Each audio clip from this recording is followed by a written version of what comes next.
Hello, my name is Adriana and today I will be doing the JAN-UARY book tag. This was a tag created by Jan Agaton. I will have her original video posted in the description down below. I did it last year. I don't know if I've done it any other times besides last year. It's a very fun tag and a good kind of reset for the year as well as kind of a look back to last year. Before we jump into it, please consider liking and commenting on this video and subscribing to my channel if you like bookish things. So the first question is your first and last read of 2023. My first read of 2023 was actually The Starless Crown by James Rollins. Nope, not The Starless Crown. The other one. The Cradle of Ice by James Rollins. The sequel to The Starless Crown. Very fun, epic fantasy series by my favorite author, James Rollins. This is an incredible world that doesn't spin on its own axis. So one half of the world is like super dry and hot, the other half of the world gets no sun and is super cold and wintry, and then there's like a small livable band across the middle section. Very fun, very cool. Lots of great animals. James Rollins was a veterinarian before he started as a writer full-time, so he writes incredible environments and cool creatures. I don't know if this one has them, but the first one had all of these cool like animal drawings and figures in them. Very fun. Very good.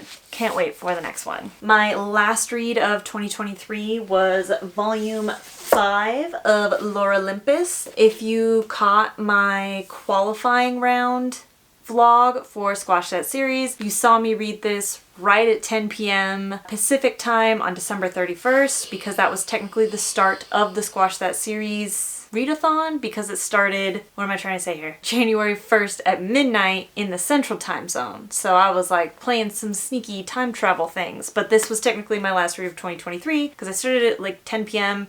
and I finished it like an hour and 20 minutes later. So this was my last read that I finished in 2023.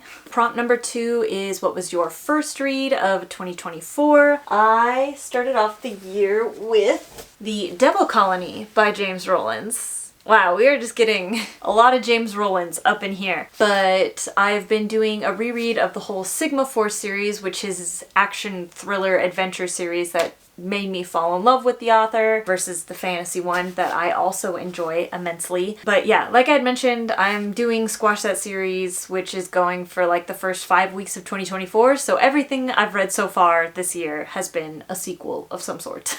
Question number 3 is, what are your reading goals for 2024? And normally I post like a full big goals video with like, you know, SMART goals that have like strict numbers to them, and I know exactly, like, have a plan of how I'm gonna get there. I want to take a step back from that this year. One of my friends, Ruby from Ruby Red, did a really great video on her kind of reading goals for the year, and I saw Leonie from Book Leo, she also posted a video on kind of her view of planning for her reading. I read a lot of books last year. I read over 100 books in 2023, which is super fun and cool, but I want to take a step back. I want to enjoy things more instead of just like pushing through and like being so hectic and crazy about my reading. I want to try to read mostly 4 and 5 stars. I want to read things that I get really excited about. Like, this is gonna be super nerdy, but I was in a group chat with my friends and I was talking about how I hadn't read the IPCC reports on climate change that had just been released like last year, the 6th assessment of the IPCC, and started talking about it with some of my friends, and I just got really excited to like read those, and even though they're like thick, heavy scientific tomes, but I just want to be excited about what I'm reading again and not just like read something because it's hyped or read something, I don't know. I want this to be a year of like growth and excitement and passion and loving what I'm reading. And I think trying to attach a certain page count or book count or any other sort of like strict quantitative goal is gonna hinder my ability to do that.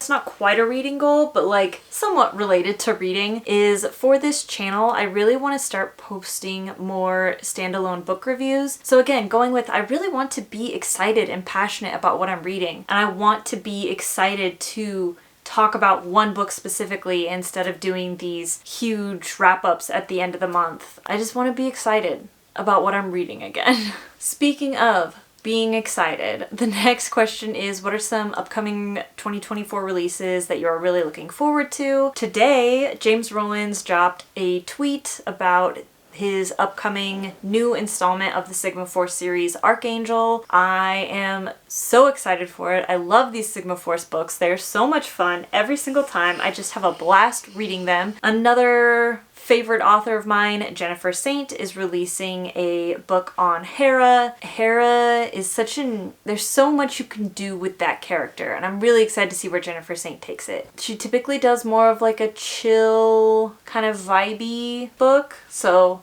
again, I'm not sure if it's going to be super like mind expanding, but I will have a good time with it. And then those were like the only two that I kind of knew were coming out before I'd really looked into anything, but then Goodreads posted their list of anticipated 2024 releases and I found a bunch more on there. So I'm gonna pull it up on my phone and talk about it because there were some really cool things in there. The first one being The Bullet Swallower by Elizabeth Gonzalez James. This is described as a magical realism western, which like, obsessed. You cannot, like that, those three words put together, I'm there. I'm gonna read it. That sounds incredible. It follows a Mexican bandito as he sets off for Texas to save his family, only to encounter a mysterious figure who has come finally to collect a cosmic debt generations in the making. Sounds so cool! It seems like we have some weird timey-wimey stuff going on. We start in 1895, we go to 1964. It sounds great.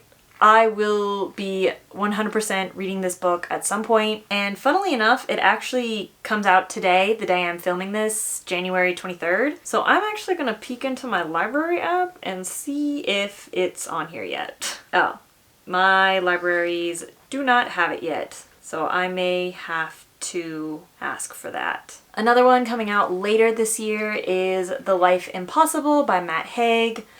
I have an interesting relationship with Matt Haig in that his books always seem to come into my life at the perfect time that I need them. I read The Midnight Library a couple years ago and like the messaging just hit really hard. I read How to Stop Time this year and once again the messaging just felt very specific and hit me really hard. So I'm not going to like purposefully go out and like get this book as soon as it comes out. You know, if the universe gives me a sign that it's time to read another Matt Haig, I will not ignore the universe. Another one coming out in August from another author that I love is The Pairing by Casey McQuiston. It's about two bisexual exes who end up booking the same wine and food tour in Europe. So like they just happen to book it like, and they're both just like on this tour through Europe together. And it sounds chaotic and so much fun, and I will definitely read it because it just sounds, again, chaotic and fun. I can't think of a better pairing for that.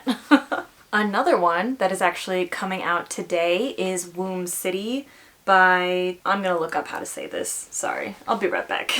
Okay, I think I would have been close, but by the author Tlotlo Tsamase, and I am mostly taken in by this cover. Like, the more I look at this cover, the more obsessed I become and the more I desperately need to read this book. So it seems like it is like kind of a sci-fi dystopian novel where rich men can have human wives, but like the human wives have like a microchip in them that the husband can like control their bodies.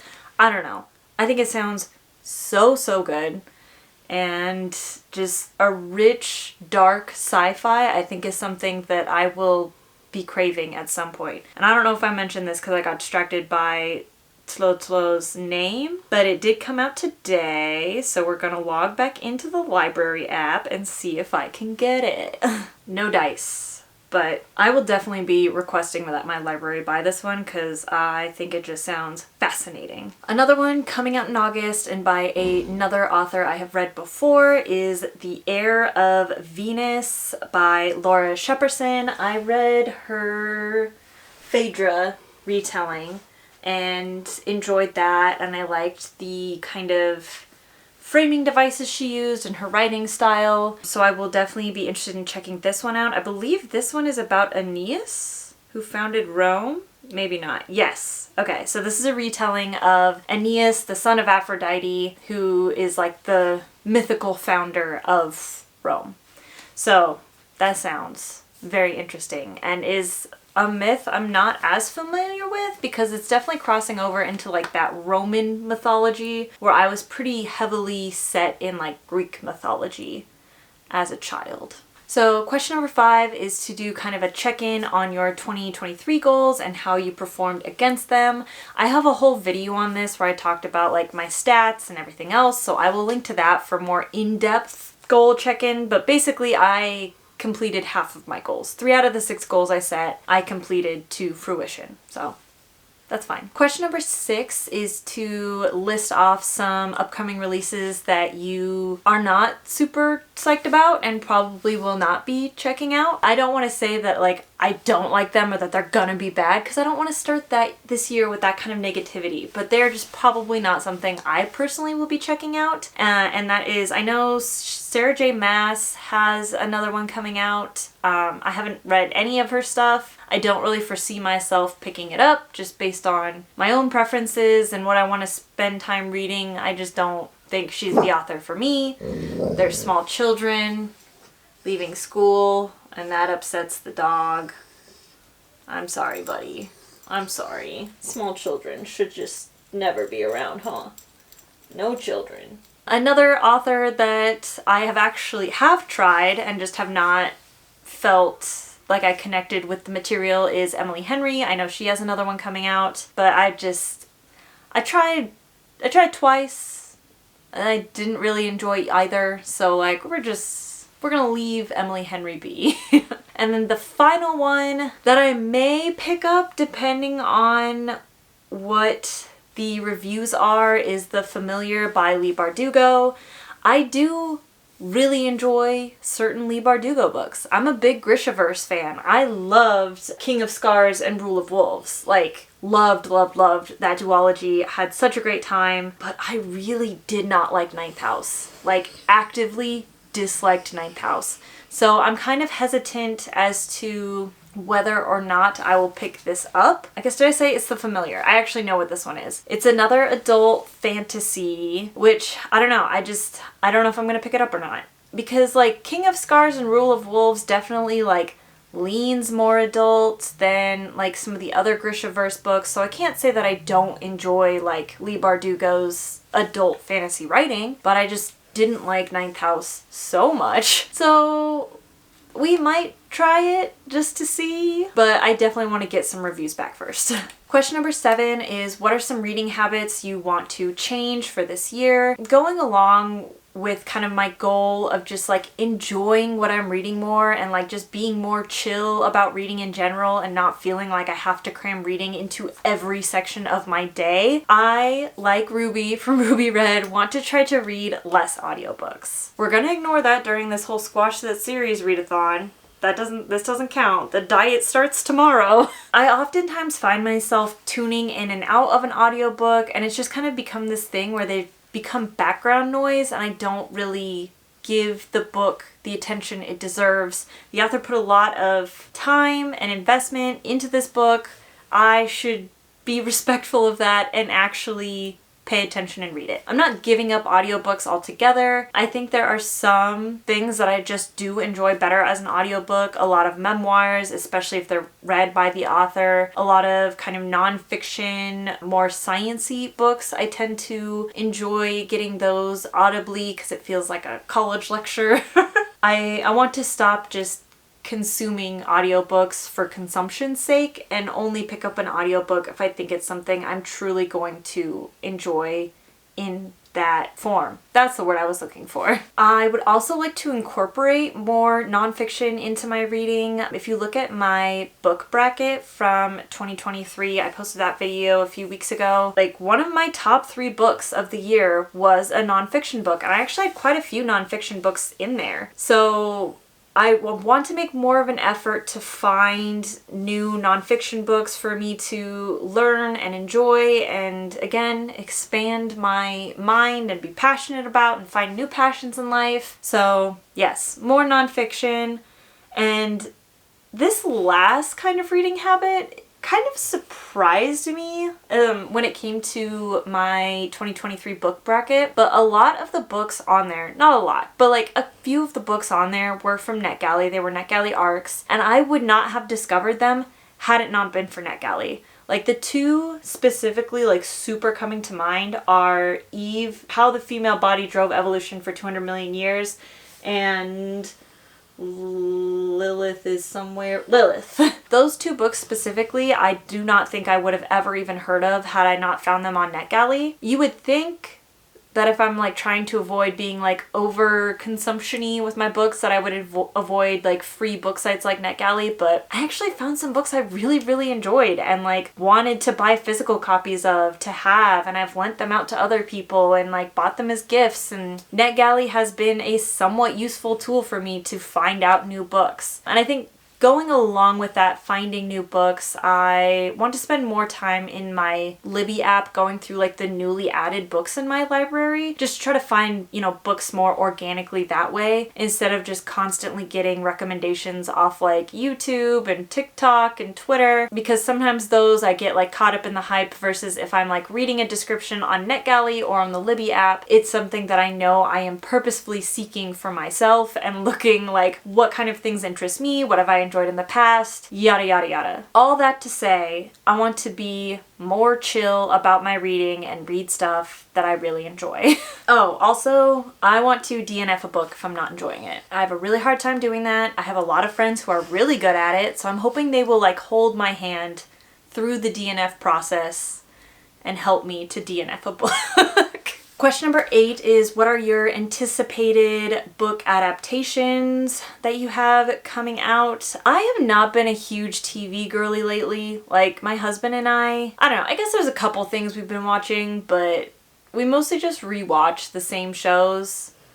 And then, like, he got really mad at me. Not, like, actually mad, but, like, jokingly mad that we had started Our Flag Means Death on HBO. And we both, like, really got into it and, like, really enjoyed it. And then he came home one day and was like, they canceled it. I'm not starting any new TV. All that's being said, we tend to just rewatch the same comfort shows because we don't want to get invested in a new show. But some stuff I will be watching is, I am currently watching Percy Jackson and the Olympians. It's super cute. I love the actors. I think they're doing a great job and it's very fun. So I will continue watching that. My husband and I just finished the 2nd season of Reacher, so I don't know if that counts or not. I also haven't read, I've read one Reacher book. I haven't read any others though, because I think the season we just watched, season 2, was about book 2, and I have not read that one. But we enjoy that show. And then the last one I will be watching is, I will be watching the 2nd season of House of the Dragon. Again, I haven't read any A Song of Ice and Fire